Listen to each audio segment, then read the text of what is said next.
O episódio 7 da temporada 3 de Mandalorian finalmente revela o nível de perigo que ainda paira no ar em relação ao Império, assim como os seus planos de voltarem a surgir das cinzas, e tudo isso pode ter a ajuda da Armor. Para além disso, temos alguns easter eggs que podem mostrar como foi possível o regresso de Palpatine e até de Snoke. Olá a todos e bem-vindos ao Tretas do Cromo, eu sou o PM, e neste vídeo vou fazer a análise a todos os easter eggs e referências que consegui encontrar, assim como explicar os pontos cruciais para o futuro de Star Wars e o que este episódio coloca em marcha. Por isso, antes de mais, avisar-te de spoilers para este episódio, caso não tenhas visto, coloca em pausa e volta mais tarde.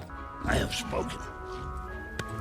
O episódio 7 desta temporada tem o nome de Espiões, e para dar peso ao título do episódio, este abre com Ellie Kane, e que nesta cena nos confirma realmente que ela é uma espiã, mas que até aqui não sabíamos bem para quem ela trabalhava. Anteriormente tínhamos visto Kane a limpar a memória ao Dr. Pershing, sem dúvida para o poder dominar e de certa forma procurar acabar o trabalho do seu projeto de clonagem. E o ponto de interesse é que vimos isso mesmo mencionado mais à frente neste episódio, mas já lá vamos. Ellie Kane revelou assim deste modo, está a trabalhar para o Império, mais precisamente sobre o domínio de Moff Gideon, quando esta se apresenta perante um Imperial Probe para dar informações a Gideon. Outro aspecto interessante recai sobre o próprio Imperial Probe, porque se pensarmos bem, seria muito estranho como é que algo que pertencia ao Império consegue passar despercebido pelas ruas de Coruscant, o que nos pode indicar que não foi um facto realmente muito pensado, ou que por outro lado é bastante intencional, e que demonstra como a nova República está completamente desorganizada, que nem sequer consegue ver um Imperial Probe a passar pelas suas ruas, ainda para mais com um olho vermelho, que é logo indicativo que lado é que este pertence. Outro aspecto tem a salientar é que durante esta conversa entre a Kane e a Moff Gideon, também uniu grande parte do enredo da temporada, o que por vezes parece andar meio perdido, tendo em conta a maneira como os episódios são elaborados, não havendo assim um fio contínuo e sim parecendo bocados cortados de história e depois unidos. Não sei se vos dá a mesma impressão que a mim. Ora, mas nos últimos episódios vimos o fim dos piratas que atacavam Navarro e na altura até se pensava que o Rei Pirata era o grande vilão desta temporada. Contudo, com este breve diálogo entre Kane e Gideon, ficamos a entender que na verdade o grande mauzão foi sempre Gideon e que já foi ele que ordenou o ataque dos piratas a Navarro. Após Gideon saber que os Mandalorians se estavam a unir perante o comando de Bo-Katan, Gideon passa por uma sala com várias câmaras de clonagem, pelo menos pensou que sejam clonagem, o que nos indica que o trabalho do Dr. Pershing não parou mesmo depois de ele ter sido levado para Coruscant e que o seu projeto continua a ser de alguma forma testado. Nestas câmaras também conseguimos ver várias coveias, o que me leva a pensar se em alguma delas estará o corpo de Palpatine ou até mesmo de Snoke. Esta é claramente uma área extremamente segura, como vimos por todos os lasers que são desligados consoante Gideon passa, para já não falar de todas as tropas aqui presentes, o que deve ser um trabalho chato de estar ali preso no meio dos lasers. É provável também que Darth Sidious tivesse direito a uma sala só para ele, mas não é descabido se o corpo dele estiver aqui presente. Após passar pelas câmaras, Gideon participa numa reunião com múltiplos líderes imperiais, reunião essa que também ganha um nome, e ficamos a saber do Shadow Council, ou Conselho das Sombras em português. E esta reunião que vemos neste episódio é não só interessante, mas também muito importante, em vários pontos. Desde logo é mostrado o interesse que o Império tem no trabalho do Dr. Pershing, e que apesar de Moff Gideon dizer que o Doutor foi capturado, e como sabemos perdeu a sua memória às mãos de Kane, Gideon menciona aqui que o seu trabalho está perdido, mas apenas por agora.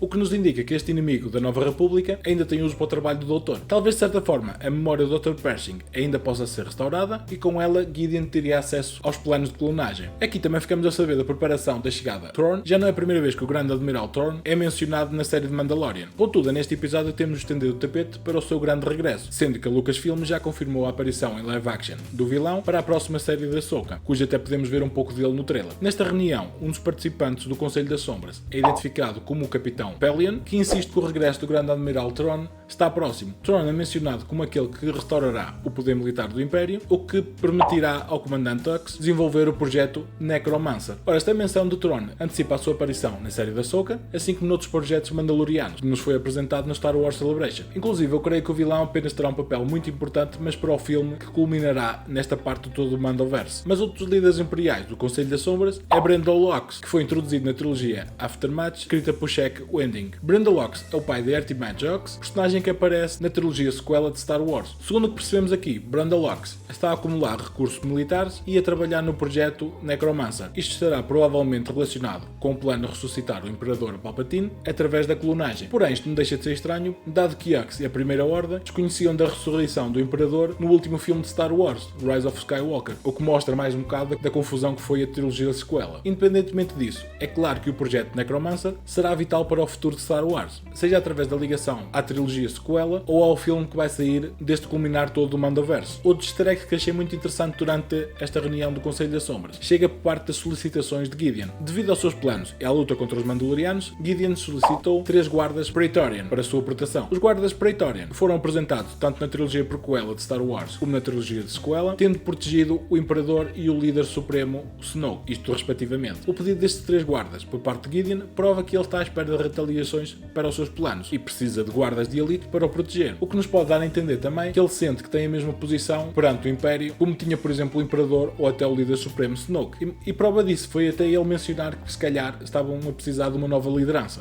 O gajo quer tomar a conta disto tudo. De seguida vemos os Mandalorians a chegar a Navarro e vemos que o povo está a recuperar do ataque dos piratas que aconteceu nos últimos episódios. Conseguimos ver também, e é algo que gosto sempre de ver, a dimensão gigantesca deste Light Cruiser, que não é das maiores naves de Star Wars. Esta nave agora pertence aos Mandalorians, tendo sido esta roubada a Moff Gideon na temporada anterior. Mais uma vez vemos o símbolo do mitossauro, que agora adorna esta nave, e podemos imaginar o tempo que demorou a pintar aquilo tudo. Após o Magistrate Griff Karga dar o que parece ser um whisky de Coruscant a Din Djarin, eles voltam para a sua sede, e este revela que ressuscitou o IG-11, que agora está sem o seu circuito de memória, e desse modo passa a ser o IG-12. Este momento torna-se interessante porque fecha o arco da história que começou no episódio 1 desta temporada, onde o Din queria tê-lo de volta para poder analisar Mandalore, o que acabou por mostrar não ser necessário porque ele usou o R5-D4 e este deu conta do trabalho, mais ou menos. O IG-11 foi agora montado naquilo que é essencialmente um fato mecânico e depois de Griff Karga sugerir que Grogu utilizasse o exoesqueleto, Grogu entra então no fato e começa a pilotar o mesmo. E de algum modo, talvez surpreendente, o Grogu diz assim as suas primeiras palavras, coisa que ninguém estava à espera que se calhar fosse deste modo.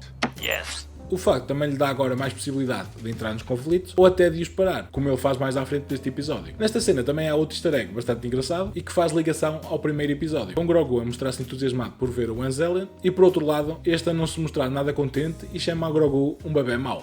Bad baby. No, it's crazy. Outro easter egg aparece logo de seguida quando Din e Grogu deixam a cidade de Navarro, quando o duo passa por uma barraca com o Grogu a utilizar o seu novo exoesqueleto para agarrar comida. O rapaz é obcecado por comida, não o posso culpar. Um dos produtos que Grogu pega é o Mayoran, que é uma fruta que foi destacada e mencionada em Star Wars Rebels, quando o Ezra e o Garazeb roubam algumas frutas confiscadas pelo Império. Mais à frente do banquete, vemos todos os Mandalorianos reunidos e parece que estão a assar um Yopi, ou até mesmo um Cadu, mas não sei muito bem porque ainda não vimos nenhum destes animais aqui presentes no planeta de Navarro. As duas fações sentam-se separadas, ficando frente a frente, o que demonstra a desconfiança e atrito que existe entre as várias tribos de Mandalorianas. Aqui também vemos as bandeiras com o símbolo da paz da Casa Vizsla e a outra parece ter um símbolo do mitossauro. Bo-Katan pede voluntários para uma equipa de batedores, de modo a encontrar a Forja de Mandalore, que é a parte mais importante do seu planeta, e desse modo poderem reconquistar a sua terra natal. Vários aceitam entrar na equipa, sendo que Din foi o primeiro a aceitar, como é lógico. Mas algo interessante aqui é que a Armor também se voluntariou para entrar na equipa e continua a dizer que ela tem algo a esconder. Porque, um detalhe interessante aqui, no momento em que ela diz que aceita ir, há uma certa música meio sinistra conforme ela se aproxima de Bo-Katan. I will go as well. O que pode ser uma referência para nós que estamos a ver que ela irá atrair mais tarde a Bo-Katan. De lembrar que o título do episódio é Espiões, no plural, e até aqui apenas vimos um espião, que era a Kane. E eu acredito que a Armor seja a outra, mas já vamos falar mais disso. Depois de explorar Mandalore, o grupo de exploração de Bo-Katan e de Din Djarin encontra outros Mandalorianos que sobreviveram na superfície do planeta. Os sobreviventes juntam-se ao grupo de Bo-Katan e oferecem-se para os levar para a grande forja de Mandalore. Durante o jantar com os novos Mandalorianos, Bo-Katan revela finalmente o que aconteceu durante um evento que tem o nome A Noite das Mil Lágrimas, sou a melhor em inglês, que tem sido um bocado de mistério até agora. Ela explica que se rendeu a Moff Gideon para salvar Mandalore, mas foi traída, tendo Gideon levado o Darksaber e destruindo o planeta de qualquer maneira. O episódio 7 também fornece detalhes interessantes sobre os Children of the Watch, quando a Armor explica que os Children of the Watch foram escondidos na Lua de Concórdia durante a Grande Purga, ou The Great Purge. A Armor acaba por ser questionada se o grupo dela é os Dead Watch, a qual a Armor responde que os Dead Watch já não existem, e que o grupo se desfez em múltiplas fações guerreiras após a Noite das Mil Lágrimas. Death Watch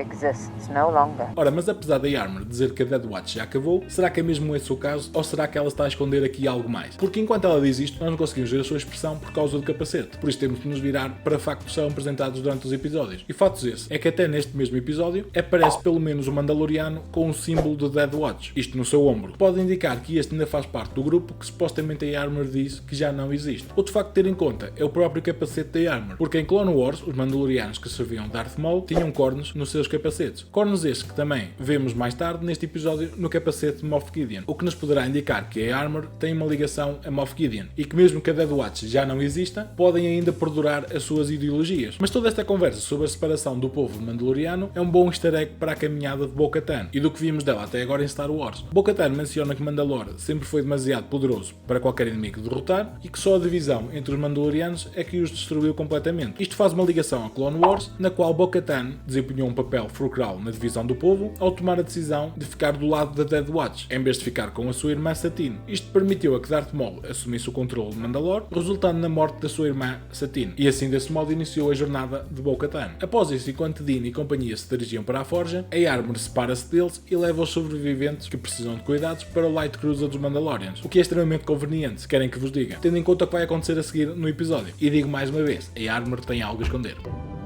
This is the way. Mas um detalhe que quero focar aqui é a chegada da gândola da Armor ao Light Cruiser, porque parece que estão menos naves agora aqui presentes do que aquelas que partiram de Navarro. Isto poderá apenas ser um erro de continuidade, mas creio que não seja o caso, e tenho uma teoria do porquê aparecerem aqui menos naves em Mandalore. Creio que de facto algumas das naves desta frota partiram para Tatooine, de modo a recrutar o Boba Fett para a causa. E tendo em conta a guerra que se avizinha para o próximo episódio, e que é o episódio final, não acho que o Boba vá negar ajuda a Din Djarin, ainda para mais tendo em conta que foi Din que o ajudou a tomar controle do submundo Tatooine. A equipa de exploração consegue então chegar à Forja de Mandalore, mas não antes sem apanhar um susto com um monstro super gigante que deu cabo do seu navio. E inicialmente pensei que fosse um mitossauro, a surgir do chão por haver tantos Mandalorians presentes novamente no planeta, mas acabou por não ser o caso. O interessante é que este monstro aparece mesmo à entrada da Forja, o que poderá ser um ponto interessante a lembrar para o futuro. No que diz respeito à Forja, o aspecto dela faz-me lembrar também, de alguma forma, as minas de Moria em Senhor dos Anéis, onde podemos fazer a comparação entre estas duas grandes civilizações completamente destruídas pela guerra. Inclusive, a Forja é até iluminada pelos feixes de luz vindos da superfície, algo que também vemos na Irmandade do Anel. Fica aqui o paralelismo.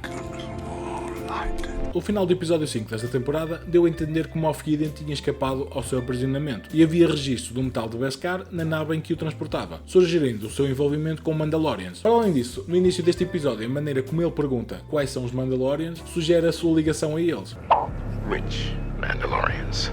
Numa reviravolta completa, o episódio 7 confirma que o Imperial Remnant, guiado por Gideon, está sediado na Grande Forja de Mandalore e os seus Stormtroopers, cuja armadura é baseada nos supercomandos mandalorianos, foram equipados com este super metal, o Beskar. Pior ainda, quando os Mandalorians perseguem estes novos Stormtroopers, descobrem uma base completa do Império no seu próprio planeta. Esta base deve ser a fonte dos TIE Interceptors e dos TIE Bombards que apareceram no episódio 3, visto que estes caças não têm hyperdrives, logo eles tinham de estar no mesmo setor para conseguir ter aparecido tão inesperadamente no planeta do Castelo da Bo-Katan. A cena final fornece muito mais detalhes sobre o plano mais amplo de Moff Gideon e Gideon afirma que cada comunidade, através da galáxia, tem algo para oferecer, desde os clones, a Jedi e até os Mandalorianos. Gideon revela então que deseja reunir as melhores qualidades de cada grupo a fim de criar um exército que estabeleça o controle sobre a galáxia. É altamente provável que os outros líderes imperiais não tenham conhecimento deste plano, muito por causa de estarem concentrados no regresso de Thrawn, que acredito que será apenas nos pós-créditos desta temporada. Moff Gideon aparece em todo o seu esplendor, com a sua nova armadura inspirada nos Mandalorians, a qual chama a sua próxima fase da armadura de Dark Troopers. Este traje é quase um crossover entre a armadura mandaloriana, a armadura Dark Trooper e os trajes dos líderes imperiais. Mas o capacete é a parte mais interessante do fato, na medida em que é muito parecido a Darth Maul, que por sinal foi a última vez que um forasteiro tentou ganhar o controle de Mandalore, o que torna aqui uma referência muito interessante. Por outro lado, e como disse antes, a armadura também é algo parecida à armadura da Armor, e o facto de Gideon ter um fato completo em Beskar, assim como uma frota de tropas, pode indicar que ele pode ter tido ajuda dentro do credo mandaloriano. Ajuda essa que pode ter vindo de alguém que sabe como moldar este metal. Eu sei que quase todos os episódios desta temporada falo que a Armor está metida com o inimigo, mas com o passar de cada episódio vão surgindo cada vez mais pontos que dão mais asas a esta minha teoria. Preciso da tua opinião nos comentários. O easter egg final surge com a aparição da guarda Praetorian, que aparece para confrontar Paz Vizsla após este fazer o derradeiro sacrifício e ter derrotado praticamente toda a frota de Gideon. Mesmo depois de ficar sem a sua arma, o homem foi um completo bicho e partiu boca a toda a gente. Os trajes da guarda são idênticos ao que já vimos no filme do Last Jedi, quando a Rey e o Kylo Ren lutaram contra eles na sala do trono do Snoke. Aqui as armaduras estão apenas diferentes no que diz respeito ao brilho das armas, em que aqui é roxo em vez de vermelho como vimos em Last Jedi. A única maneira de vejo isto a acabar é um final épico para a terceira temporada de Mandalorian, e tendo em conta que o Gideon é o vilão principal durante estas 3 temporadas, acredito que esta poderá trazer a sua morte e que o golpe final seja dado pela Bo-Katan. Mesmo que o Gideon não morra às mãos do Darksaber, espero mesmo é que a sua morte chegue por parte das mãos do mitossauro e que a besta seja agora domada por Bo-Katan, trazendo assim de certo modo uma nova era para Mandalore e para os Mandalorianos, e desta forma dizemos adeus a Moff Gideon.